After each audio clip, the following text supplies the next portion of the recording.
যেখানে সেখানে মেয়ে জেনা অবস্থায় পড়ে থাকবে, মরে পড়ে থাকবে, তার কোনো দাম নাই। সে এখন পশু প্রাণী, গরু ছাগলের মতো। আল্লাহ রাসূল বলছেন, এ তাহারা জুরা তাহার জাল হেমারে, গাধা যেমন গাভীর সাথে মিলে লজ্জা বোঝে না, ষাঁড় যেমন গাভীর সাথে মিলে লজ্জা জানে না, মানুষ তেমন খোলা মাঠে জেনা করবে, লজ্জা বুঝবে না। আল্লাহ নবী বলছেন, একজন পুরুষের সাথে হাজারো নারীর সম্পর্ক থাকবে। আর তুমি ইতর শ্রেণীর মা নারী একজন পুরুষকে ধ্বংস করো, দিন রাত মোবাইলে ল্যাংটা ছবি দেখো। তোমার তো একটা বুদ্ধি হুঁশ থাকা দরকার যে আমি যে ছেলের সাথে কথা বলছি এইভাবে নিজেকে বিলিয়ে দিচ্ছি সবকিছু, তো এর তো আরো মহিলা পুরুষের সাথে সম্পর্ক আছে। আর তোমার মতো একটা বোকা ছেলে, নোংরা হুঁশমোটা ছেলে, তোমার তো একটা বিবেচনা করা দরকার যে আমি যে এর সাথে কথা বলছি এই মেয়ের আরো হাজারো ছেলের সাথে সম্পর্ক আছে। তুমি কি পশু প্রাণী হয়ে গেছো?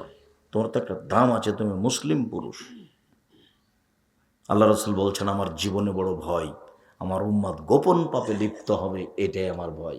ইন্না মিম্মা তাখাওয়াফাল উম্মাতিন আশ-শাহওয়াতুল খাফিয়া, আমার উম্মতের উপরে আমার যেটা বড় ভয়, আমার উম্মত গোপন পাপে লিপ্ত হবে, এটাই আমার ভয়।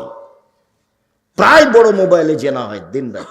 আইনানে তাজলিনে যে নহমান নাজরো, দুই চোখের জেনা হচ্ছে চোখ দিয়ে দেখা। অল ওজনানে জেনা হল ইস্তেমাও, দুই কানের জেনা হচ্ছে কানে অশ্লীল গান শোনা। অলিয়াদ জেনা হাল বাদশ, হাতের জেনা হচ্ছে পরনারীকে ধরা। আর জেনা রিজলাল মাসি, পায়ের জেনা হচ্ছে পা দিয়ে এই পথে চলা। জেনাল কালব তাতামানা তাস্তাহি, অন্তরের জেনা হচ্ছে বিষয়টি নিয়ে ভাবা। আর জেনাল লুৎক লুৎক, আর জিভার জেনা হচ্ছে কথা বলা। তুমি মোবাইলে দিন রাত কি কথা বলো সেটা তুমি জানো। সব কথা লিখা হচ্ছে, বিচার হবে একদিন। মাটি যত অত্যাধুনিক যন্ত্র, পৃথিবীতে এত উন্নত মানের যন্ত্র তৈরি হয়নি, কিয়ামত পর্যন্ত হবে না। এইসব যন্ত্র যেগুলো তুমি দেখতে পাচ্ছ, এগুলোর সময় ভেঙে যাওয়া, মিটে যাওয়া, হারিয়ে যাওয়া আছে। এই মাটিকে এমন একটা আল্লাহ অত্যাধুনিক যন্ত্র হিসাবে তৈরি করে দিয়েছে, একবারে আদম থেকে নিয়ে কিয়ামত পর্যন্ত সব কথা ধরে আছে, ধরে থাকবে। ইয়াউমাইজিন তুহাদ্দিসু আখবারাহা, বিচারের দিন সব top top top top top top করে বলতে হবে। আল্লাহ নবী বলছেন, আল্লাহ বলছেন বলবে। আর আল্লাহ নবী বলছেন, ফাত্তাকুদ দুনিয়া ওয়াত্তাকুন নিসা, পৃথিবীর মানুষ তোমরা মহিলা থেকে বেঁচে থাকো এবং মাটি থেকে বেঁচে থাকো। মাটি কিন্তু বিপজ্জনক ব্যাপার, বিপজ্জনক বস্তু। এই যে কত বড় বিপজ্জনক বস্তু আমি আর আপনি এখন বুঝতে পারি না। যেদিন আমার বিপক্ষে কথা বলবে সেদিন আমি বুঝতে পারবো। সম্মানিত দিনী ভাই বোন, সালামা ইবনে ইয়াজিদ আল জৌফি বলছেন যে ইনতালাক্তু আনা ওয়া আখিলান নবী সাল্লাল্লাহু আলাইহি সাল্লাম, আমি আর আমার ভাই নবীর কাছে গেলাম। নবীর কাছে গিয়ে বললাম, ইয়া রাসূলুল্লাহ, হে আল্লাহ রাসূল, ইন্না উম্মানা মুলাইকা তাসলুর রাহেমা ও তাকরিজ জাইফা, আমাদের মা মুলাইকা, ওদের মায়ের নাম মুলাইকা। তো আমাদের মা মুলাইকা, উনি মানুষের সাথে খুব সদাচরণ করতেন, মানুষকে টাকা পয়সা দিতেন। অতাকরিজ জাইফা, আর মেহমান প্রিয় ছিলেন খুব আমার মা, মেহমানকে খাওয়াতেন। ওয়াতা ফালো ওয়াতা ফালো, এইটা এইটা এইটা আমার মা করতেন, যে কোনো অসহায় মানুষকে টাকা পয়সা দিয়ে দিতেন। তো ফাল জালেকা না ফিওয়ালা, এগুলো কি আমার মাতাত ও হালাকাত ফিল জাহেলিয়া, তবে জাহেলিয়াতের যুগে আমার মা মারা গেছে, ইসলাম গ্রহণ করেনি। এখন ওই কাজগুলো কি আমার মায়ের কোনো উপকারে আসবে? কালা লা, আল্লাহ রাসূল বলেন না, কোনো উপকার আসবে না। এখন বলছে, ইন্না উম্মানা ওয়াদাত উখতান লানা, আমার মা আমাদের একটা বোনকে মাটিতে পুঁতে দিয়েছিল। ফাল জালেকা নাফিয়া, এইটা কি আমার মায়ের কোনো উপকারে আসবে? আমার মা জাহেলিয়াতের যুগে আমার এক বোনকে মাটিতে পুঁতে দিয়েছিল। তো আল্লাহ রাসূল বললেন, আল ওয়াইতাতু আল মাউদাতু ফিন্নার, তোমার মা আর যাকে মাটিতে পুঁতে দেওয়া হয়েছে উভয়ই জাহান্নামে যাবে। এতক্ষণ পর্যন্ত হাদিসগুলো পেশ করে আপনাকে আমি দেখালাম জাহেলিয়াতের যুগে নারীদের অবস্থা।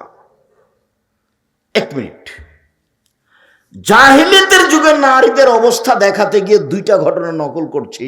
লম্বা ঘটনা হলো, খুব তাড়াতাড়ি বলছি। একটা ঘটনা খুবই ন্যাক্কারজনক ঘটনা, সব বুখারী মুসলিমের হাদিস। আর একটা ঘটনা স্বাভাবিক। একটা ঘটনা স্বাভাবিক, সেটা হলো এই যে এখন স্বামী মারা গেলে ওই মহিলা বিবাহ বসতে পাবে না বা শোক পালন করবে কতদিন? 4 মাস 10 দিন।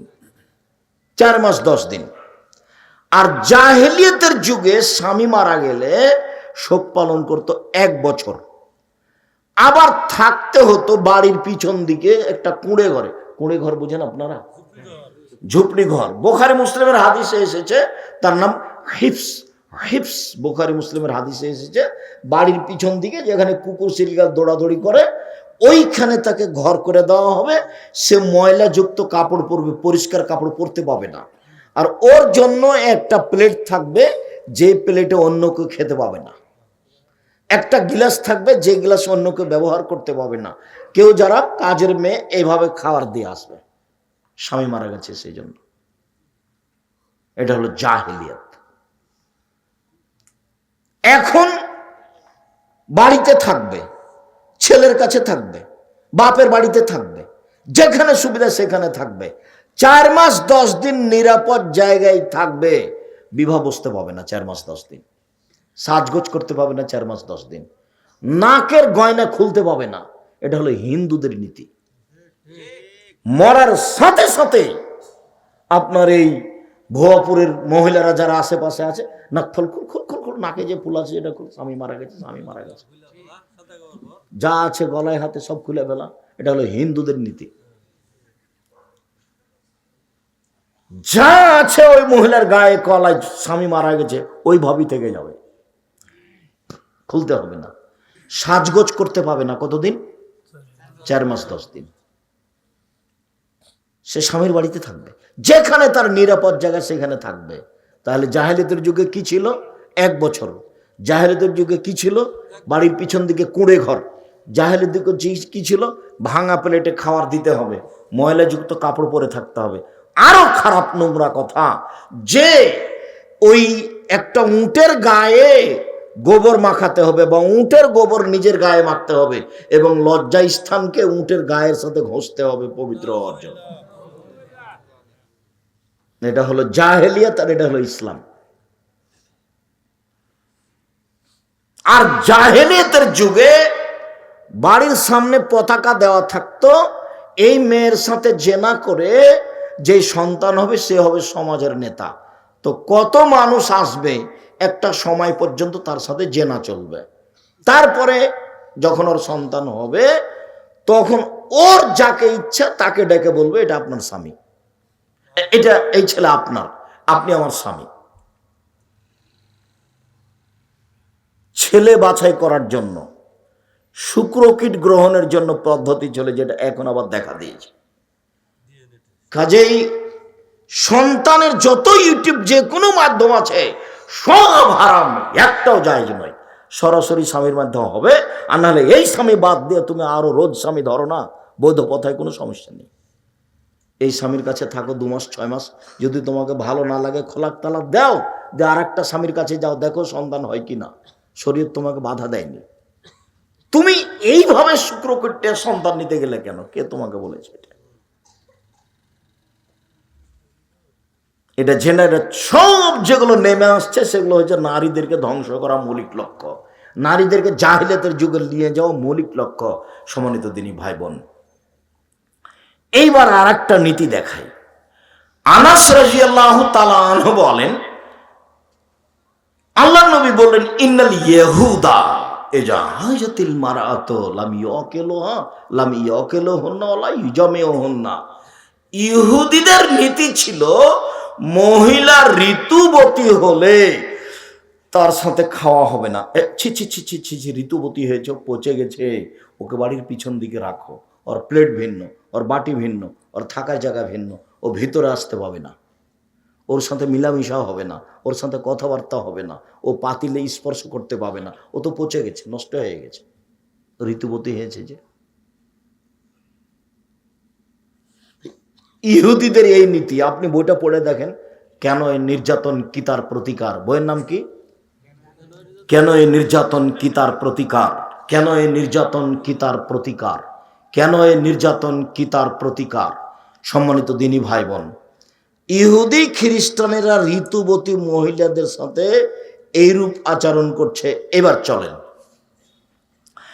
আয়েশা রাদিয়াল্লাহু তাআলা আনহা বলেন, কুনতু আগতাসিলু আনা ওয়ান নবী সাল্লাল্লাহু আলাইহি সাল্লাম ফি ইনাইন ওয়াহিদ ওয়া কিলাহুমা জুনুবুন। আমি এবং আল্লাহর নবী এক পাত্রে অপবিত্র গোসল, ফরজ গোসল পবিত্র হওয়ার জন্য করতাম। আবার বলছেন এক পাত্রে গোসল করতাম, তখন আমি ঋতুবতী। আবার বলছেন ফাইয়া মরুনি, তিনি আমাকে আদেশ করতেন আন আত্তাজেরা, আমি লজ্জা স্থানে আমার কাপড় ছাড়া, ছায়া মেক্সি ছাড়া, সালোয়ার কামিজ ছাড়া অতিরিক্ত একটা কাপড় ব্যবহার করব। ফাইবাসরণী, তারপর তিনি আমার গায়ের সাথে, খালি গায়ের সাথে গাও মিলিয়ে রাতে থাকতেন, দিনে থাকতেন। তাহলে ও বের করে দিল, আল্লাহর নবী তাকে ঘরে নিয়ে আসলেন ঋতু অবস্থায়। সে কি স্বাভাবিকভাবে নিয়ে আসলেন? বলছেন যে আমার গায়ের সাথে গাও লাগিয়ে থাকতেন, যখন দুইজনের গায়ের মাঝে কোনো কাপড় নেই। হাদিস বুখারী মুসলিম। এবার কি হলো বলেন তো দেখি? ও ইহুদি খ্রিস্টান নারীদের অবস্থান কোথায় করেছে, আর মুহাম্মদ সাল্লাল্লাহু আলাইহি ওয়াসাল্লাম নারীদের অবস্থান কোথায় রেখেছে? আয়েশা রাদিয়াল্লাহু তাআলা আনহা বলেন, কুনতু আশরাবু সুমা উনাবিলহু, আমি গিলাসে পানি পান করেছি, অনাহাইজ, তখন আমি ঋতুবতী। তারপর গিলাসটা আমি তাকে দিয়েছি। ফাইয়া যাও ফাহু ফিমজে ফিয়ে, তিনি ওইখানে মুখ লাগিয়ে পানি পান করলেন যেখানে আমি মুখ লাগিয়ে পানি পান করেছি। শুধু প্রেম প্রীতি ভালোবাসায় নিয়ে যাবেন না, সমাজ একটা ঠেকিয়ে একটা সমাজ চালু করা হচ্ছে। বুঝাতে পারি না কথা মনে হয়? সামাজিক গতি একটা ঠেকিয়ে কি করা হচ্ছে, আর একটা চালু করা হচ্ছে। সমাজে ইহুদি খ্রিস্টান ভর্তি। আয়েশা রাদিয়াল্লাহু তাআলার নিজস্ব বিবরণ। আয়েশা রাদিয়াল্লাহু তাআলা বলছেন, ওয়াতারাকুল আরকা, আমি একটা গোশত দাঁতে ছিঁড়ে খেতাম, সুমাউনা বেলহু, তারপর ওই গোশতের টুকরায় রাসূলের হাতে দিতাম। ফায়া যাও ফাহু ফিমজে ফিয়ে, তিনি গোশতের ওখানে মুখ লাগাতেন যেখানে আমি মুখ লাগিয়ে ছিঁড়ে খেয়েছি। ওয়ানা হাইস, তখন আমি ঋতুবতী। আগের যে ইহুদি খ্রিস্টানদের অবস্থা ঋতুবতী নারীর সাথে, যেটা বললাম সেটা ভালো করে মনে রাখতে হবে। ওদের সাথে খাবেও না, ওদের সাথে মিশবেও না। কেন? ঋতুবতী হয়েছে এই জন্য। কথা বুঝাতে পারিনি। আয়েশা রাদিয়াল্লাহু তাআলা আনহা বলেন, আল্লাহর নবী আমাকে বললেন, আয়েশা নাবেরিল খুমরাতে মিনাল মসজিদে, মসজিদ থেকে জায়নামাজটা দাও তো, আমি সালাত আদায় করব, জায়নামাজটা দাও। তা আয়েশা রাদিয়াল্লাহু তাআলা বলছেন, ইন্নী হিজত, আমি যে ঋতুবতী। তখন আল্লাহ রাসূল বলছেন, ইন্না হাইজাতাকে লাইসাত ফি ইয়াদিকে, আরে ঋতু তো তোমার হাতে লেগে নেই। হাইজের রক্ত কি তোমার হাতে লেগে আছে? মসজিদে যাও, জায়নামাজ নিয়ে আসো, জায়নামাজ আমাকে দাও। ঋতুবতী অবস্থায় মহিলারা মসজিদে বসে থাকবে। মসজিদে নববীতে একটা ঘর করা ছিল যেখানে যুবতী মেয়ে থাকতো। মসজিদে নববীতে একটা ঘর করা ছিল যেখানে মসজিদে যুবতী মেয়ে থাকতো এবং মসজিদটা ঝাড়ু দিত। ঋতুবতী অবস্থায় ওরা নামিয়ে দিল বাহিরে, একবারে বাড়ির বাহিরে, আর মুহাম্মদ সাল্লাল্লাহু আলাইহি সাল্লাম নিয়ে আসলেন ঘরে, মসজিদে। ওটাও বুখারীর, এটাও বুখারীর। আয়েশা, যে চাটাটা দাও তো মসজিদ থেকে, আমি যে ঋতুবতী। আরে ঋতু কি তোমার হাতে লেগে আছে নাকি? ভাষাটা এরকম। ইন্না হাইজাতাকা লাইসাত ফি ইয়াদিকে, তোমার হাইজের রক্ত তোমার হাতে লেগে নেই, তুমি মসজিদে যাও, নিয়ে এসে দাও। আয়েশা রাদিয়াল্লাহু তাআলা আনহা বলেন, কানান নবী সাল্লাল্লাহু আলাইহি সাল্লাম ইয়াত্তাকিউ ফি হিজরি, ওয়ানা হাইজ ওহ একরাউল কোরআন। আল্লাহর নবী আমার উরু রানের ওপরে মাথা রেখে কোরআন মাজিদ পড়তেন, তখন আমি ঋতুবতী। বুঝাতে পারি না নাকি? আপনি এটা সরাসরি ওই প্রেম প্রীতি ভালোবাসায় নিয়ে যাবেন না, আগে আগে নিয়ে যাবেন এক সমাজ উল্টিয়ে আর এক সমাজ চালু করা হচ্ছে। যার কারণে প্রথমে ও হাদিসটা পেশ করেছি, ওদের আচরণ, ওরা নারীদের সাথে খাবে না, ওরা নারীদেরকে বাড়িতে থাকতে দিবে না, ঋতু হয়েছে সেই জন্য, হাইজ হয়েছে সেই জন্য। আয়েশা রাদিয়াল্লাহু তাআলা আনহা বলেন, আন্নান নবী সাল্লাল্লাহু আলাইহি ওয়াসাল্লাম ইখরিজু ইলাইয়া রাসাহু ওয়া আনা হাইজ ফাগসিলুহু ওয়া আনা হাইজ। আমি আল্লাহর নবী থাকতেন এতেকাফ অবস্থায়, এতেকাফে রমজান মাসে এতেকাফে তিনি মাথাটা আমার দিকে বের করে দিলেন এতেকাফের জায়গা থেকে, আমি তার মাথা ধুয়ে দিচ্ছিলাম, চিরুনি করে দিচ্ছিলাম, তখন আমি ঋতুবতী। সব হাদিস বুখারী মুসলিম। উম্মু সালমা রাদিয়াল্লাহু তাআলা আনহা বলেন, কানা নবী সাল্লাল্লাহু আলাইহি ওয়াসাল্লাম ইসাল্লি বিমিরতিন ওয়া আলাইহি বাজুহু আলাইহি বাজ। একটা চাদর গায়ে দিয়ে আল্লাহর নবী সালাত আদায় করছিলেন, যেই চাদরের কিছু অংশ ছিল আমার গায়ে, কিছু অংশ ছিল রাসূলের গায়ে, তখন আমি ঋতুবতী। কথা স্পষ্ট বোঝা যায় তো? সম্মানিত দিনী ভাই বোন, এইবার একটা পরিবেশ আপনাকে আমি দেখালাম, এখানে রাসূলের পক্ষ থেকে নারীদের মর্যাদা এবং নারীদের নিজস্ব মর্যাদায় চলেন, যেটা পুরুষের চেয়ে ভিন্ন। এই ছেলে, যেই মর্যাদা আল্লাহ নারীদের দিয়েছেন সেই মর্যাদা পুরুষ কোনোদিন অর্জন করতে পারবে না। নারীরা ভুল বুঝে নিচে নেমে গেছে।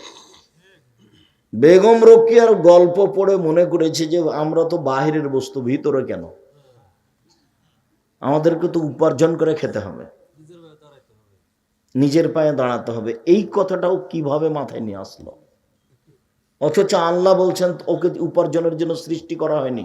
আল্লাহ বলছেন অমিন আয়াতিয়ান খালাকালাকুম মিন আনফুসিকুম আজওয়াজান লিতাসকুনু ইলাইহা। পৃথিবীর মানুষ শোনো, তোমাদের পাশ থেকে আমি তোমাদের স্ত্রীদেরকে সৃষ্টি করেছি যাতে করে তোমরা সেখানে শান্তি তৃপ্তি পাও। ওয়াজাআলনা বাইনাকুম মাওয়াদ্দাতান ওয়া রাহমা, তোমাদের স্বামী স্ত্রীর মাঝে ভালোবাসা, ভ্রাতৃত্ব ভাব সৃষ্টি করে দিয়েছি। স্বামীর শান্তি তৃপ্তির জন্য নারীকে সৃষ্টি করা হয়েছে। তো ও যদি স্কুলে গিয়ে সকাল 9টা থেকে নিয়ে বিকাল 5টা পর্যন্ত থাকে, তাহলে শান্তি তৃপ্তি কি থাকলো? ও ব্যাংকে চাকরি করে, গোসলখানাতে ঢুকে ওইদিকে একটু 19-20 হয়ে গেলে ম্যানেজার ঠেলা দিবে, তখন তাড়াহুড়া করে বলছে ওর শাশুড়িকে বা ওর স্বামীকে, বলছে টাইম হয়ে গেছে চলে গেলাম, কাপড়টা খেঁচে একটু শুকাতে দিন। এই জন্য তো আল্লাহ তাকে সৃষ্টি করেননি। সম্মানিত দিনী ভাই বোন, আল্লাহ বলছেন তাহলে এখানে শান্তি তৃপ্তি, চলেন ওখানে নিসাউকুম হারফুল লাকুম ফাতু হারসাকুম আন্না শাইতুম। পৃথিবীর মানুষ তোমাদের স্ত্রী তোমাদের জমি, পৃথিবীর মানুষ তোমাদের স্ত্রী তোমাদের ক্ষেত, তোমরা তোমাদের খেতে আসো তোমাদের ইচ্ছা মতো, তোমাদের যেটা শান্তি তৃপ্তি হবে সেটা তো হবেই। তোমাদেরকে ক্ষেত আবাদ করে পরবর্তী বংশসূত্র বহাল রাখতে হবে, ধারাবাহিকভাবে মানুষ বহাল রাখতে হবে। তোমরা ওই পরিবারে বিবাহ করো যেই পরিবারের মায়ের ছেলে মেয়ে বেশি, তাহলে তোমার স্ত্রীর ছেলে মেয়ে বেশি হবে। ফানকে হলো দুদাল ওলুদা ফাইনি মুকাসারুম বিকুম ইয়াউমাল কিয়ামা। তোমরা ওই মেয়েকে বিবাহ করো যে মায়ের ছেলে মেয়ে বেশি, তাহলে সন্তান বেশি হবে। বিচারের মাঠে আমি মুহাম্মদ সাল্লাল্লাহু আলাইহি সাল্লাম আমার উম্মতের সংখ্যা বেশি হবে, এটাতে আমি গর্ব করব। আমার উম্মত সবচেয়ে বেশি। যখন মুসা আলাইহিস সালামের জনগণ দেখব, তখন আমার খালি সন্দেহ ধাক্কা খাবে, এরা কেরা, এরা কার? এরা কে? তাহলে মুসা আলাইসাল্লাম, এত মানুষ মানে সন্দেহ কাজ করছে এখনো। তারপরে যখন দেখবেন হাজারো লাখো মানুষ, এটা আপনার উম্মত। তো মোহাম্মদ সাল্লাল্লাহু আলাইহি সাল্লামের একটা গর্ব বহাল রাখার জন্য একটা ছেলে দিয়ে কি করবেন? দুনিয়ার বদ। ও তো আদর তো গতিতে থাকতে হবে। আদর যদি উল্টা পথে চলে তাহলে তার স্বভাব চলবে উল্টা পথে। আর যেদিন আমি আদর্শ পরিবার নিয়ে আলোচনা করব সেদিন আপনাকে দেখাবো একচাটিয়ে কিভাবে আল্লাহর নবী বাপ মাকে দায়ী করেছেন ছেলে মেয়ে লালন পালন করার ব্যাপারে। সম্মানিত দিনী ভাই বোন, বলছিলাম এবার একচাটিয়া নারীদের মর্যাদা আল্লাহ রাসূল কিভাবে দিয়েছেন পুরুষ থেকে ভিন্ন করে তা দেখি। প্রথমত দু একটা আয়াত শোনাই যে আল্লাহ বলছেন অকারনা ফি বুয়ুতিকুন্না ওয়ালা তাবাররাজনা তাবাররুজাল জাহিলিয়াতুল উলা। হে মুসলিম মহিলা, বর্ণতার যুগে, বর্বরতার যুগে, অসভ্যতার যুগে, জাহিলিয়াতের যুগে নারীরা যেভাবে প্রদর্শনী দিয়ে চলতো সেইভাবে তোমরা চলো না। তাহলে এখন রাস্তাঘাটে নারীকে যেভাবে দেখছেন সেভাবে জাহেলিয়াতের যুগে ছিল। জাহেলিয়াতের যুগটা ঘটনা আপনাকে শোনাই। সাবু মুআল্লাকার ইমরুল কায়েস, যেসব মেয়েরা কাপড় উপরে খুলে রেখে পুকুরে গোসল করতে নেমেছে, তখন ইমরুল কায়েস সব কাপড়টি নিয়ে গাছের উপরে উঠে বসে আছে। তো বলছে যে এই আমাদের কাপড় কে নিল রে, কে নিল রে? তো দেখ ইমরুল কায়েস এসেছে মনে হয়। তো দেখছে ওই যে ইমরুল কায়েস গাছের উপরে আমাদের কাপড় নিয়ে বসে আছে। সবকে একা একাই পানি থেকে উঠে ওর হাত থেকে কাপড় নিতে হবে। এগুলো লেখা আছে ঘটনা। জাহেলিয়াতের একটা আপনাকে বাস্তব ঘটনা দেখালাম, ওগুলো তো বুখারী মুসলিমের হাদিস। সম্মানিত দিনী ভাই বোন, দেখাচ্ছি তাদের মর্যাদা। আব্দুর রহমান আওফ রাদিয়াল্লাহু তাআলা আনহু বলেন রাসূল সাল্লাল্লাহু আলাইহি সাল্লাম বলেছেন নারীরা যদি 4টা কাজ করতে পারে জান্নাতের সব দরজা খোলা। পুরুষ এমন কোন 4টা কাজ নাই জীবনে পুরুষের যে 4টা কাজ করে জান্নাতে চলে যাবে, এরকম সুবিধা পুরুষের নেই। নারী 4টা কাজ করলে জান্নাতের সব দরজা খোলা। 1, 5 ওয়াক্ত সালাত। 2, রমজান মাসে রোজা। 3, স্বামীকে মেনে চলা, তিতা লাগলে মিঠা লাগলেও। 4, জেনায় লিপ্ত না হওয়া। জান্নাতের সব দরজা খোলা। কেউ যদি বলে আব্দুর রাজ্জাক সাহেব থামেন, আমরা একদিন শুনেছিলাম যে অজু করার পরে কেউ যদি বলে আশহাদু আল্লা ইলাহা ইল্লাল্লাহু ওয়াহদাহু লা শারীকা লাহু ওয়া আশহাদু আন্না মুহাম্মাদান আবদুহু রাসূলুহু, তাহলে তার জন্য জান্নাতের সব দরজা খোলা। তো এটা পুরুষ নারী সবাই সমান না শুধু পুরুষের এটা হলো? সবার সমান। তাহলে আপনি পুরুষের জন্য এই সুযোগ দেখাতে পারবেন না। এটা হলো নারীদের পার্সোনাল মর্যাদা।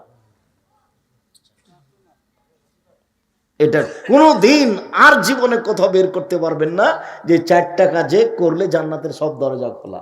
কেউ যদি এটা পেশ করে এ দেখেন শোনেন আল্লাহ নবী বলেছেন ওযু করার পরে যদি কেউ বলে আশহাদু আল্লা ইলাহা ইল্লাল্লাহু ওয়াহদাহু লা শারীকা লাহু ওয়া আশহাদু আন্না মুহাম্মাদান আবদুহু রাসূলুহু, তাহলে জান্নাতের সব দরজা খোলা। তাহলে এটা কি তার কথাটা টিকবে? মহিলা যদি বলে ওযু করার পরে তো তারও, পুরুষ যদি বলে ওযু করার পরে তো তারও। আল্লাহ রাসূল বলেছেন শোনো, কারো যদি অসুখ বিসুখ হয়, অসুখ হলে ডাক্তারের কাছে যাবেন না, এ নীতি বাতিল। অসুখ হলে থামেন, আগে কয়েকদিন থামেন, ধৈর্য ধারণ করেন। অসুখ হয়নি, খালি দেখা দিয়েছে তাই সিঙ্গাপুর, এটা ভুল। অসুখ হলো নেকি পাপ মুছে যাওয়ার মাধ্যম। 1 মিনিট, যেহেতু কথাটা চলে এসেছে কাজে 2টা কথা বলছি। 1, রাসূল সাল্লাল্লাহু আলাইহি ওয়াসাল্লাম বলেছেন অসুস্থ হওয়ার পরেও কেউ যদি বলে আলহামদুলিল্লাহ, তাহলে লোকটা হয়ে যাবে সেই দিনের মতো যেদিন তার মা তাকে জন্ম দিয়েছে।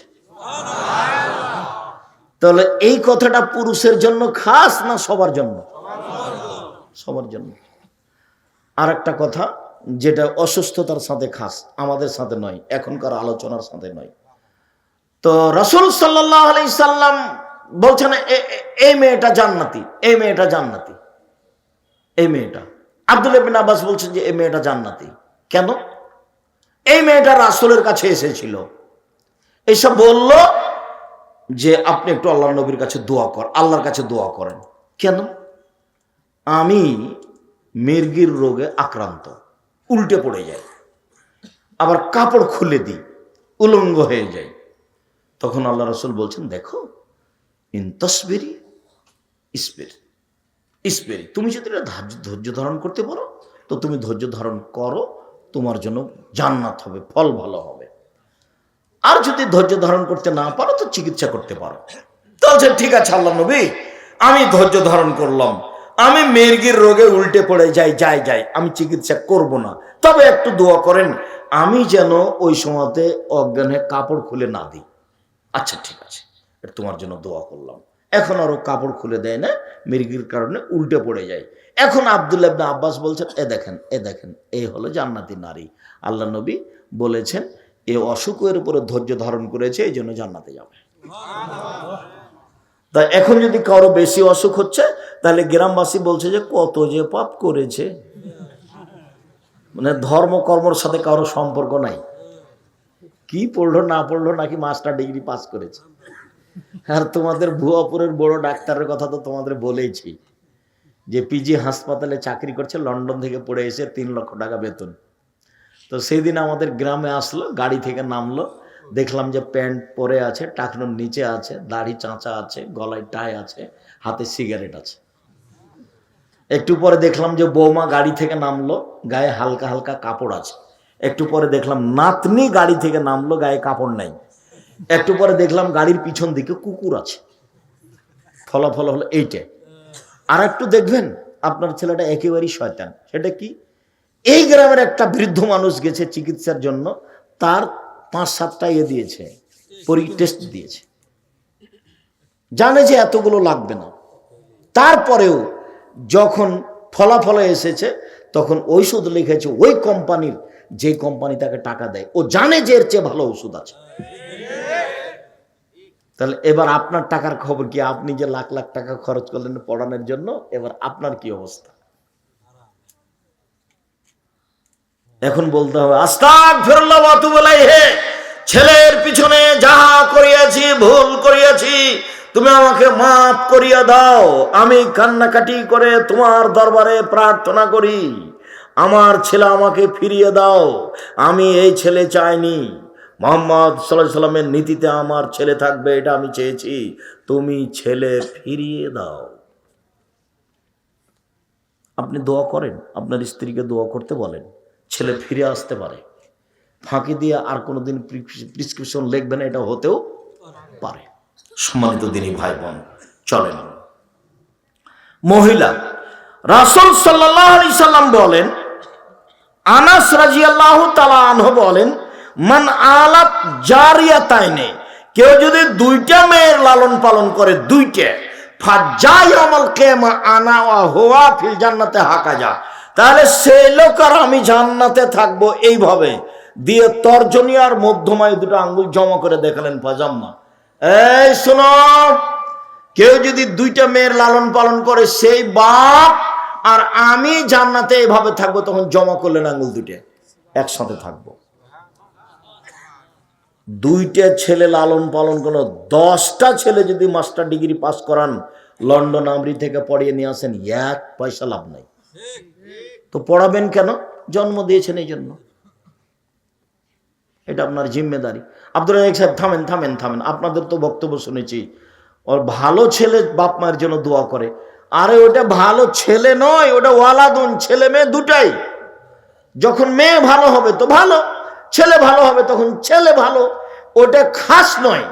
অতএব ছেলের কোনো পথই নাই, ও দিয়ে কোনো লাভ নাই, ও দিয়ে কোনো লাভ নাই। পড়াবো কেন? জন্ম দিয়েছে এই জন্য।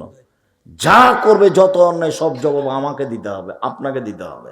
আল্লাহ নবী বললেন, আনফিক আলা ইয়ালিক মিন তাওলিক, তুমি উপার্জন করে তোমার ছেলে মেয়েকে পড়াও। ভুয়াপুরে বাড়ি, জমিদারি আছে, জমি বিক্রি করে ছেলে মেয়েকে শিক্ষিত করো, মানুষের মতো করো। নেই জমিদারি, মানুষের বাড়িতে কাজ করে করো, শিক্ষিত করো, মানুষের মতো করে গড়ে তোলা আদেশ আল্লাহ নবীর। তাহলে কাজও করতে পারি না, উপার্জনের শেষ পথ হলো ভিক্ষা করা। ভিক্ষা করে ছেলে মেয়েকে পড়াতে হবে, ছেলে টোকাই হতে পারে না। ভিক্ষা করে মেয়েকে পড়াতে হবে, মেয়ে গার্মেন্টসে যেতে পারে না অন্তত 25 থেকে 30 বছর পর্যন্ত। ভিক্ষা করলে কে করবে? বাপ, ছেলে করবে না। মানুষের উপার্জনের শেষ পথ কি? ভিক্ষা। ছেলে মেয়েকে লালন পালন করবে বাপ শেষ পর্যায়ে কি করে? ভিক্ষা করে। এটাই আদেশ। আল্লাহ রাসূল বলছেন, তোমার উপার্জন দিয়ে তুমি ছেলে মেয়েকে লালন পালন করো, মানুষের মতো গড়ে তোলো। একচাটিয়া আদেশ যখন এসেছে বাপের জন্য, তখন এগুলো হাদিস এসেছে একচাটিয়া। একদিক থেকে বলা হচ্ছে বাপকে তুমি করো, তুমি করো, তুমি করো, তুমি করো, তুমি ছেলে মেয়ে লালন পালন করো, তুমি ছেলে মেয়ে এই করো, তুমি পরিবারকে এই করো, একচাটিয়া বলতে থাকেন আল্লাহ নবী। নারী পার্সোনাল মর্যাদা। উকবা বিন আমির রাদিয়াল্লাহু তাআলা আনহু বলেন, রাসূল সাল্লাল্লাহু আলাইহি সাল্লাম বলেছেন, মান কানা লাহু সালাসু বানাত, কারো যদি 3টে মেয়ে থাকে, ফাসাবারা আলাইহিন্না, তার উপরে যদি ধৈর্য ধারণ করে, ফাআতামাহুন্না, তার যদি খাওয়ার ব্যবস্থা করে, ওয়াসাকাহুন্না, তার যদি পানির ব্যবস্থা করে, ওয়াকাসাহুন্না, তার যদি পরনের ব্যবস্থা করে, তো কুন্না লাহু সিতরান মিনান নার ইয়াউমাল কিয়ামা, এই 3টে মেয়ে বিচারের মাঠে বাপের জন্য অন্তরাল হয়ে যাবে। মধ্যে থাকবে 3টে মেয়ে, এদিকে থাকবে বাপ, আর ওদিকে থাকবে জাহান্নাম। মধ্যে কি? 3টে মেয়ে। ওর বাপ জাহান্নামে যেতে পাবে না। ঘেরা আছে কারা? মেয়েরা। এটা হলো মেয়ে। ছেলে লালন পালন করে 1 পয়সা লাভ নেই, কোনো জায়গাতে সুবিধা পাবেন না আপনি। আর মরার সাথে সাথে ওরা জমি ভাগ করে নেবে, মারামারি করে, মামলা করে, পিটিয়ে জমি ভাগ করে নেবে। দেরি হলে আপনার মরার আশা করবে, আপনাকে মারবে, মেরে জমি ভাগ করবে। আমাদের গ্রাম, আমার চোখের সামনে বাপ মরে যাওয়ার পরে 2 ভাই জমি ভাগ করলো, বাড়ি ঘর ভাগ করলো, শেষ পর্যন্ত ঢেকিটা কেটে ভাগ করে নিয়েছে। মানুষের সম্পদ 4 ভাগে ভাগ, মানুষের সম্পদ 4 ভাগে ভাগ। আল্লাহ রাসূল বলছেন, মা কালা ফাফনা, যেটা খাবেন সেটা পায়খানা, ওমা লাওয়েসা ফাবলা, যেটা পড়বেন সেটা পুরাতন, ওমা আহতা ফাক্তানা, যেটা দান করবেন সেটা জমা, ওমা সেওয়া দালেকা বা জাহিবুন লিন্নাসে, যেটা এখন থেকে যাবে সেটা মানুষে ভাগ করে নেবে, প্রয়োজনে মারামারি করে, প্রয়োজনে মামলা করে। তাহলে মানুষের সম্পদ কয় ভাগে ভাগ? মনে থাকবে না মনে হয়। হাদিস বুখারী মুসলিম। 1, যা খেলো সেটা কি হলো? পায়খানা, সেটাকে আল্লাহ রাসূল বলেছেন পাবনা, নষ্ট।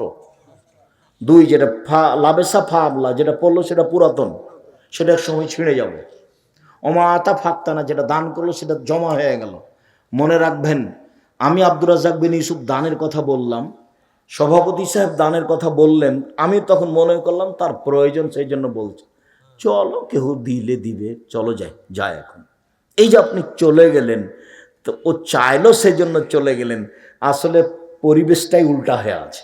সেটা হলো এই, মানুষ যদি বুঝতো যে ইবাদতের জগতে সবচেয়ে শক্তিশালী ইবাদত হলো দান, তাহলে সে নিজের জিম্মেদারিতে করত। দানের মতো এত শক্তিশালী পাওয়ারফুল ইবাদত পৃথিবীতে নেই। 5 ওয়াক্ত সালাত আদায় করলেন, আপনার উপকার, আপনার মা মারা গেছে, কোনো উপকার হবে না। হজ করলেন 10 লক্ষ টাকা খরচ করে, আপনার উপকার হবে, আপনার মায়ের হবে না। আপনি আপনার মায়ের নামে 5,000 টাকা দান করলেন, কবরের শাস্তি বন্ধ। এর ক্ষমতাই ভিন্ন। হুজুর ভুল করেছে, গ্রাম থেকে 5টা মসজিদ থেকে 5টা ছেলে নিয়ে এসেছে, আপনার ওই এতে থেকে হিফজখানা থেকে নিয়ে এসে বলছে আমার বাপের নামে পড়ে কবরে বক্সিয়ে দাও। তখন ওরা পড়ে কবরে বক্সে দিয়েছে, তখন বাড়ি যাচ্ছে, খাওয়া ভালো দিয়েছে, টাকাও দিয়েছে, যেটা হয়। হুজুরের মাথায় টুপি আছে, বড় লালটা রুমাল আছে উপরে। হিফজখানা একা, শুধু হিফজখানা খোলা হবে না, শুধু হিফজখানা যদি খোলেন তাহলে ছেলেটার হাঁটুর উপরে মেরে ওকে অকেজো করে দিলেন। হিফজ তো মৌলিক কোনো বিদ্যা নয়, এটা হলো সহযোগী বিদ্যা। হিফজ করেছে 3 বছরে, পড়তে হবে এখন 16 বছর, তাহলে 16 আর 3 কত? 19 বছর পড়তে হবে। এখানে 3 বছর, আরো পড়তে হবে কতদিন? 16 বছর অন্তত মেধাবী ছেলেকে। কেননা হিফজ তো ওর আছে বেশি সূরা মুখস্থ, আমার কম, এটুকুই পার্থক্য। ওইও জানে না কিছু, আমিও জানি না কিছু। যার কারণে হিফজখানা খুলতে হবে কেতাবখানার সাথে, কেতাবখানা সহ। শুধু বাপের নামে হিফজখানা খুলেছে, মাস্টার ডিগ্রি পাস করেছে, পাইলট ছিল, টাকা পয়সা হয়ে গেলে বাপের নামে একটা এতিমখানার হিফজখানা খুলেছে, ওটা কিছুই না, ওটা একটা জিরো। ওটা কি? শুধু কোরআন পড়ে বক্সে দিবে এই জন্য, অথচ কেউ বুঝলো না যে কোরআন বক্সানো যায় না। ধর্ম পৈতৃক সম্পত্তি কোরআন, কোরআন পড়ার পরে বলছে আপনার বাপের কবরে বক্সে দিলাম। আরে বোকা মানুষ, অক্ষর পরে 10 নাকি হয়তো, কেমনে বক্সাবে? যে পড়েছে সেই পাবে, যে পড়েছে সেই পাবে। আবার বাড়ি যাচ্ছে 10টা ছেলে খাওয়া দাওয়ার পরে, তখন বলছে তুই কতটুকু পড়েছিস? আমি 1 পৃষ্ঠা পড়েছি। তুই? আমি হাফ পৃষ্ঠা। তুই? আমি একটুকু পড়িনি, খালি এরকম যোগ ছিল।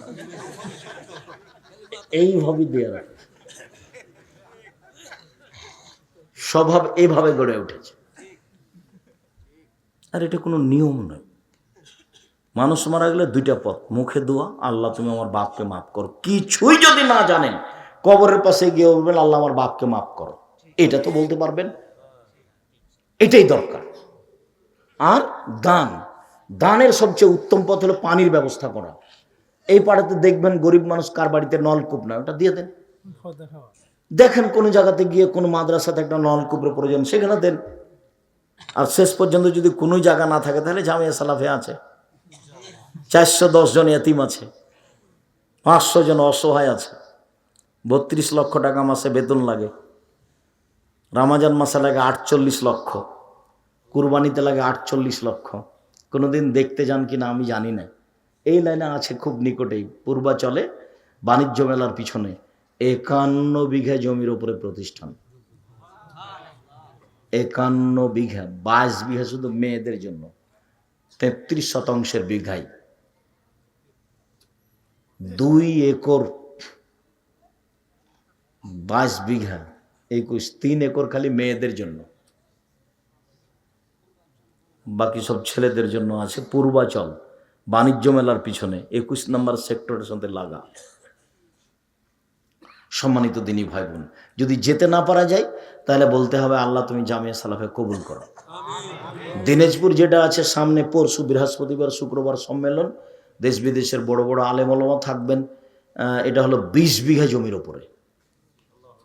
আর রাজশাহীতে যেটা 30 বিঘা জমির ওপরে, আর রূপগঞ্জে যেটা ঢাকায় 51 বিঘা জমির ওপরে। আমার মনে বড় স্বাদ, আমি এদেশের মাটিতে উন্নত মানের প্রতিষ্ঠান গড়বই গড়ব ইনশাআল্লাহ, যেখানে ছেলে মেয়ে বাংলা ইংরেজি আরবি উন্নত মানের শিক্ষা অর্জন করে জাতির অন্যায়ের বিরুদ্ধে লড়বে, মুখে কলমে মিডিয়ায়। এই যে মুখে আছি, মিডিয়া আমার সামনে আছে, কলম আমার সাথে আছে। যাওয়ার সময় কেউ খালি হাতে যাবেন না। লক্ষ লক্ষ টাকা খরচ করে পত্রিকা বের করছেন, আল ইতেসাম পত্রিকা। টাকা আমার নয়, টাকা আপনার। আব্দুর রাজ্জাক সাহেব, আমরা ভুয়াপুর থেকে কেউ দিইনি। আচ্ছা, ভুয়াপুর থেকে দেননি, কেউ তো দিয়েছে, টাকা তো আমি বানাই না। আর আমি অত পত্রিকা আমার টাকা দিয়ে আমি ছাপাতেও পারবো না। ওই যে 32 লক্ষ টাকা মাসে বেতন লাগে, ওটা আমি দিই, ওটা ভুয়াপুরের লোক দেয় না, কেউ নাই। কেউ তো আছে, এই দেশে আছে, আর না হলে বিদেশে কাজ করতে গেছে তারা আছে। জামিয়া সালাফে বৈদেশিক সংস্থা দিয়ে চলে না, জামিয়া সালাফি কোনো বৃত্তশালী দিয়ে চলে না।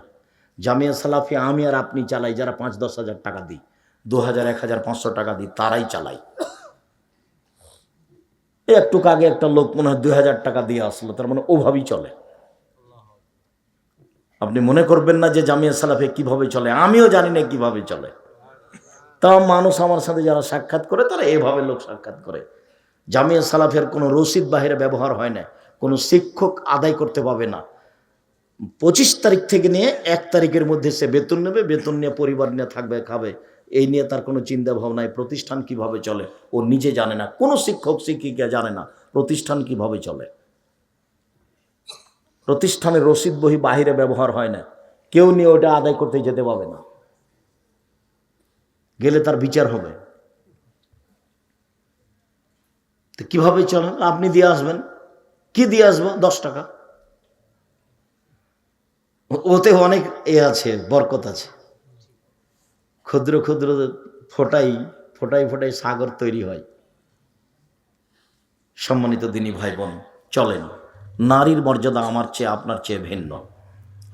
আবু সাঈদ খুদরি রাদিয়াল্লাহু তাআলা আনহু বলেন, রাসূল সাল্লাল্লাহু আলাইহি সাল্লাম বলেছেন, মান আলা সালাসা বানাতিন, কেউ যদি 3টা মেয়ের লালন পালন করে, ফালাহুল জান্নাহ, সে জান্নাতে যাবে। এতক্ষণ ছিল অন্তরাল হবে, এবার জান্নাত ঘোষণা হয়ে গেল। চলেন, আয়েশা রাদিয়াল্লাহু তাআলা আনহা বলেন, আল্লাহর নবী, একটা মহিলা আমার বাড়িতে এসে খেতে চাইলো, তার সাথে 2টা মেয়ে ছিল। তো আমি সারা বাড়ি তল্লাশি চালালাম, বাড়িতে কোনো কিছু খাওয়ার নাই, একটা খেজুর মাত্র, একটা খেজুর নিয়ে এসে আমি মহিলাটার হাতে দিলাম। এই দেখো, নাও, আমার বাড়িতে এই মুহূর্তে কোনো কিছু খাওয়ার নাই, মাত্র একটা খেজুর। আল্লাহর নবী মহিলাটা খেজুরটা হাতে নিয়ে 2 টুকরা করলো, 2 টুকরা করে 2 মেয়ের হাতে দিল। 2 মেয়ে খেয়ে নিল, ও নিজে খেলো না, উঠে চলে গেল। দৃশ্য আমাকে অবাক করে দিল। আল্লাহ রাসূল বলছেন, আয়েশা, কেউ যদি 3টা মেয়ের লালন পালন করে, কেউ যদি মেয়ের লালন পালন করে, বিচারের মাঠে মেয়ে হবে অন্তরাল, বিচারের মাঠে মেয়ে হবে অন্তরাল। ওইদিকে থাকবে জাহান্নাম, আর মধ্যে থাকবে মেয়ে, আর এদিকে থাকবে তার বাপ। মধ্যে আছে কে? মেয়ে। ওদিকে আছে জাহান্নাম, আর এদিকে মেয়ের বাপ। সব বুখারী মুসলিম হাদিস, একটা না। সম্মানিত দিনী ভাই বোন, নারীদের পার্সোনাল মর্যাদা। আবু হুরায়রা রাদিয়াল্লাহু তাআলা আনহু বলেন, রাসূল সাল্লাল্লাহু আলাইহি ওয়াসাল্লাম বলেছেন, আর নবীও ফিল জান্নাহ, নবী জান্নাতে যাবে। ও সিদ্দিক ফিল জান্নাহ, সত্যবাদী জান্নাতে যাবে। ও শাহিদ ফিল জান্নাহ, শহীদেরা জান্নাতে যাবে। ও নিসা মিন আহলিল জান্নাহ, ওই মহিলারাও জান্নাতে যাবে। স্বামী যদি কোনো কারণে রাগ করে, তাহলে হাত ধরে বলে, যতক্ষণ পর্যন্ত আপনি খুশি না হবেন, ততক্ষণ পর্যন্ত আমি কিছু খাবো না। এই নারী জান্নাতি নারী। আবু হুরায়রা রাদিয়াল্লাহু তাআলা আনহু বলেন, রাসূল সাল্লাল্লাহু আলাইহি ওয়াসাল্লাম বলেছেন, আদ-দুনিয়া কুল্লুহা মাতা, সারা পৃথিবী সম্পদ। খায়রু মাতা'id দুনিয়াল মারাতু সালেহা, সবচেয়ে দামি সম্পদ ভালো নারী। কই, সবচেয়ে দামি সম্পদ ভালো ছেলে একবারও যে আসে না। সব তো ধারাবাহিক হাদিস, সব বুখারী মুসলিমের হাদিস, সব ধারাবাহিক। গোটা পৃথিবী সম্পদ, সবচেয়ে দামি সম্পদ ভালো নারী। এবার আল্লাহ রাসূল বলছেন, আর বন লিসাদা, 4টা জিনিস আছে যার, সুখময় জীবন তার। 4টা জিনিস আছে যার, সুখময় জীবন তার। 4টা জিনিস নেই যার, দুঃখময় জীবন তার। 4টা জিনিস নেই যার, দুঃখময় জীবন তার। 4টা জিনিস আছে যার, সুখময় জীবন তার। 1, আল মারাতুস সালেহা, ভালো নারী। আপনার নাম আসবে না, একবার আসবে না, দেখেন সিরিয়ালে। 2, ভালো প্রতিবেশী। 3, ভালো গাড়ি। 4, প্রশস্ত ঘর। অন্তত মেহমান যেখানে বসতে দিবেন সেখানে টয়লেট লাগবে, সেটা বড় হতে হবে, 8-10 জন যেন বসতে পারে। আর কোনোদিনই 150 চাউল রান্না করবেন, আপনার মায়ের মতো রান্না করবেন, হাফ কেজি, 2 কেজি, 3 কেজি। সারাদিন আপনারা খাবেন, মেহমানে খাবে, রাতে গরুতে খাবে, সকালে পাখিতে খাবে। আর আজকে ঘোষণা করে দিবেন, মাকে বলে দিবেন, আম্মা আপনি আমার কোনো ভাইয়ের কাছে যাবেন না, আমার কাছে থাকবেন, খাবেন। বোনেরা আমার কাছে আসবে, থাকবে, খাবে। আমার ভাইনা ভাগ্নে আমার কাছে আসবে, থাকবে, খাবে। আমার আব্বার যত বন্ধু বান্ধব যে যেখান থেকে আমার থেকে আসবে, খাবে। জানেন না আম্মা, আমি আর আমার স্ত্রী খাচ্ছি, 2 জনের রিজিক আমার হাতে হচ্ছে। আমার ভাগ্নি আসলো, 3 জনের রুজি আমার হাতে হচ্ছে। আমার দুলা ভাই আসলো, 4 জনের রুজি আমার হাতে হচ্ছে। আমার আব্বার 10 জন বন্ধু আসলো, দেখলাম যে সবার রুজি আমার হাতে হচ্ছে। আম্মা আমার রুজিতে আল্লাহ বরকত দিয়ে দিয়েছে, কোথাও খাবেন না। কেন ভাগ করে রেখেছেন? 2 দিন 3 দিন করে মাকে ভাগ করে নিয়েছে। দুনিয়ার বউ তো তোমার, তুমি ভালো জানো তোমার বউ কি করে। ঠিক মতো তো খাবার দেয় না, আর যেদিন তোমার মায়ের পালি সেদিন কি রান্না করে সেটা তুমি ভালো জানো। তুমি তো বাহির ঘুরে বেড়াও, তুমি তো আর বুঝতে পারো না। শোনো, একদিন তুমি ছিলে তোমার মায়ের কোলে, এখন তোমার মা তোমার কোলে। একদিন তুমি ছিলে তোমার মায়ের কোলে, এখন তোমার মা তোমার কোলে। তোমার বোনেরা শ্বশুর বাড়ি চলে গেছে, তারা কেউ আসতে পাবে না। তোমার বউ তোমার মায়ের খিদমত করবে না, এজন্য যে তোমার মা তোমার বউকে গালি দেয়, ওর মন চায় না। এটাই বাস্তব। খুব কম বউ আছে এটা শাশুড়ির সাথে চলতে পারে। তো এখন পেশাব করাবা তুমি, পায়খানা করাবা তুমি, গোসল দেওয়া তুমি, গাও মুছিয়ে দিবা তুমি, কাঁধে করে মেডিকেলে নিয়ে যাবা তুমি, সব কাজ তুমি করবা। তোমার শরমের ব্যাপার না এখানে। একদিন তুমি ছিলা তোমার মায়ের কোলে, এখন তোমার মা তোমার কোলে। একবারে জীবন বাজি রেখে তাকে ভালোবাসার চেষ্টা করবে, জীবন বাজি রেখে। যা হবে হবে, পৃথিবী উল্টে যাবে যাক, কিন্তু আমার মায়ের সাথে আমি সম্পর্ক দুর্বল করতে পারি না। আমার মায়ের মুখ দিয়ে যদি সর্বদা আমার বিরুদ্ধে গালি বের হয়, তবু ওইটা আমি কানে নিবই না। আমার মায়ের খারাপটা সব আমার কাছে ভালো, যা গালি দিচ্ছে সব আমার কাছে ভালো। মনে রেখো, 4টে জিনিস আছে যার, সব কিছু আছে তার। 1 নম্বরে কি আছে? ভালো নারী। তোমার সিরিয়ালে আসার, আমার সিরিয়ালে আসার সুযোগ নাই। নারীর মর্যাদা ভিন্ন। এগুলো কে দিয়েছে? এগুলো মুহাম্মদ সাল্লাল্লাহু আলাইহি ওয়াসাল্লাম দিয়েছেন, এগুলো আল্লাহ তাআলা দিয়েছেন। নারীদের মর্যাদা কেউ একটু বুঝতে চায় না। ওই যে সালতুমুহুন্না মাতান ফাসালুহুন্না মিন ওয়ারাই হিজাব, পৃথিবীর মানুষ মহিলাদের কাছে দিতে হলে কিছু আট থেকে নাও। ওইদিকে মহিলা আছে, তুমি এদিক থেকে বলো আসসালামু আলাইকুম। গ্রাম্য খালাম্মা, খালাম্মা আমি একটা জিনিস নেওয়ার জন্য এসেছি, আট থেকে বলবো এটা আল্লাহ বলছে। আপা আমি একটা জিনিস নেওয়ার জন্য এসেছি, আট থেকে বলবেন। এমন বোকা বেটি ছেলে বলছে যে ভাইয়া এদিকে এসে বসেন। আর এটা যদি রংপুর, দিনাজপুর, লালমনিরহাট, কুড়িগ্রাম, পঞ্চগড়, ঠাকুরগাঁও হয়, তাহলে যে জামাই আসার সাথে সাথে শাশুড়িতে বলছে যুবতী মেয়েকে যে তোর দুলাভাই এসেছে, ঘরে বসতে দে, পান দে, খেতে দে। অবাক কথা, দুলাভাই এসেছে, জামাই এসেছে, এখন খাদেম হলো শ্বশুর শাশুড়ি। শাশুড়ি ভাত দিবে, শাশুড়ি পানি দিবে, শাশুড়ি খাওয়ার দিবে। কেন? এখন জামাই মেজবান, মেহমান, আর শ্বশুর শাশুড়ি হলো মেজবান। এবার শ্বশুর শাশুড়ি যখন জামাইয়ের বাড়ি যাবে, তখন শ্বশুর শাশুড়ি হবে মেহমান আর জামাই হবে মেজবান। তো এখন আপনি আপনার স্ত্রী দুজন খিদমত করবেন। কেন আপনার স্ত্রী আপনার মেয়েকে ওখানে পান দিয়ে পাঠালো, আর একটা দিয়েছেন বিবাহ সূত্রে, আর একটা ফাও দিলেন কেন? এ কোন নোংরা নীতি, এ কোন জঘন্য নীতি, এ কোন বর্বর নীতি, এ কোন অসভ্য নীতি। এই মহিলাই খারাপ। মহিলা পরিবারকে ধ্বংস করেছে। ভুলে যাচ্ছেন কেন জাবেরের ঘটনা? নারী যদি ঠিক থাকে, পরিবার ঠিক থাকবে। আলোচনার শেষের দিকে চলে আসলাম, অন্তত আজকের মতো শেষের দিকে চলে যাচ্ছি। নারী যদি ঠিক থাকে, পরিবার ঠিক থাকবে। তাই তো জাবের বললেন, ভালো করে খেয়াল করতে হবে। তাই তো জাবের বললেন, জাবের বলছেন আল্লাহর নবীর সাথে আমরা যুদ্ধ করে আসছিলাম, মদিনায় ঢুকবো। তখন আল্লাহ রাসূল রাতে বলেন, এই থামো থামো, সবাই এখানে থাকো, আমরা সকালে মদিনায় ঢুকবো। আমি জাবের বললাম, আল্লাহর নবী আমি নতুন বিবাহ করেছি, আমাকে বাড়ি যেতে অনুমতি দেন। এটুকু বলতে আল্লাহ রাসূল বলছেন, ও তুমি নতুন বিবাহ করেছো, বিক্রনাম সাইয়েব, তুমি কুমারী মেয়ে বিবাহ করেছো না তালাক প্রাপ্তা মেয়ে বিবাহ করেছো? আমি বললাম সাইয়েবা, আমি তালাক প্রাপ্তা মেয়ে বিবাহ করেছি। আল্লাহ রাসূল বলছেন, আরে হাল্লা বিক্রাম তুলাইবকা, তুমি কুমারী মেয়ে কেন বিবাহ করলে না? তুমি তার সাথে খেলতেও, তোমার সাথে খেলতো। তুমি কুমারী মেয়ে কেন বিবাহ করলে না? তুমি তার সাথে খেলতেও, তোমার সাথে খেলতো। আল্লাহ রাসূল এদিকে লাগলেন বলতে। এবার জাবের বলছেন, আল্লাহর নবী উহুদের যুদ্ধে আমার পিতা শহীদ হয়েছেন 9 জন মেয়ে রেখে, আমার 9 জন বোন আছে। আল্লাহর নবী উহুদের যুদ্ধে আমার পিতা শহীদ হয়েছেন 9 জন মেয়ে রেখে, আমার 9 জন বোন আছে। আক্রাহন উসাব্বিজা মিসলাহুন্না, আমার বন্ধের সমবয়সের মেয়েকে আমি বিবাহ করা পছন্দ করিনি চারটা কারণে। আমার বন্ধের সমবয়সের কম বয়সের মেয়েকে আমি বিবাহ করা পছন্দ করিনি চারটা কারণে।